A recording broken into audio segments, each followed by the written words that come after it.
nazar itu dia harus diucapkan dan tidak cukup dengan mengucapkannya, tidak cukup dengan meniatkannya di dalam hati. Jadi memang berbeda antara nazar dengan antara nazar dengan iradah. Iradah itu artinya keinginan, ya.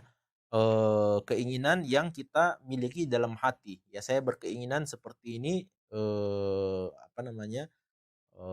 Dan seperti itu. Bedanya dengan nazar, nazar itu memang harus diucapkan, ya.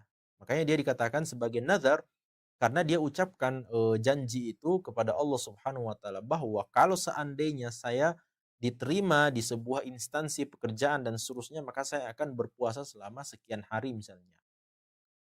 Sehingga kalau dia tidak mengucapkannya seperti itu, maka dia tidak belum dikatakan sebagai sebuah nazar sampai dia mengucapkannya dengan, lisannya.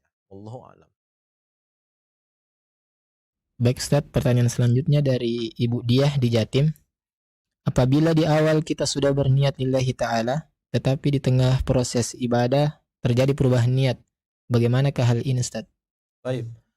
Kalau dia, terus-terusan dengan perubahan niat itu, ya, kalau dia di awal ibadah sholat misalnya, contohnya, dia melaksanakan ibadah sholat itu lillahi ta'ala, kemudian di pertengahan sholat, terjadi perubahan niat, ya, karena riya kepada selain Allah Subhanahu wa taala misalnya, kalau dia terus-terusan dengan niatan tersebut atau niat yang kedua atau niat yang berbelok itu, maka inilah model ibadah yang tidak akan diterima oleh Allah Subhanahu Subhanahu wa taala, dan yang diterima oleh Allah Subhanahu wa taala hanya ibadah yang dia niatkan lillahi Subhanahu wa taala. Jadi contohnya, dia melaksanakan ibadah salat 4 rakaat.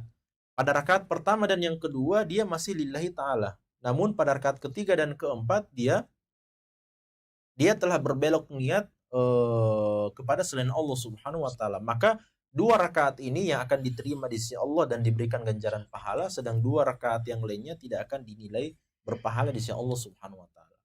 Kalau ada seseorang melaksanakan 4 rakaat, ya, lillahi taala, lalu kemudian pada rakaat yang ketiga muncul perasaan niat ria berbelok kepada selain Allah itu, namun dia berusaha untuk menangkis, dia berusaha untuk melawannya, ya, sampai menyelesaikan, meskipun niat itu terus datang untuk ria, ria, sum'ah, sum'ah terus, namun dia terus berusaha untuk melawan, dia terus berusaha untuk menghindarkan dirinya daripada niat tersebut, maka insya Allah pahala ibadahnya akan sempurna di sisi Allah Subhanahu wa taala, atau seluruh rakaatnya akan tetap dinilai berpahala di sisi Allah Subhanahu wa taala.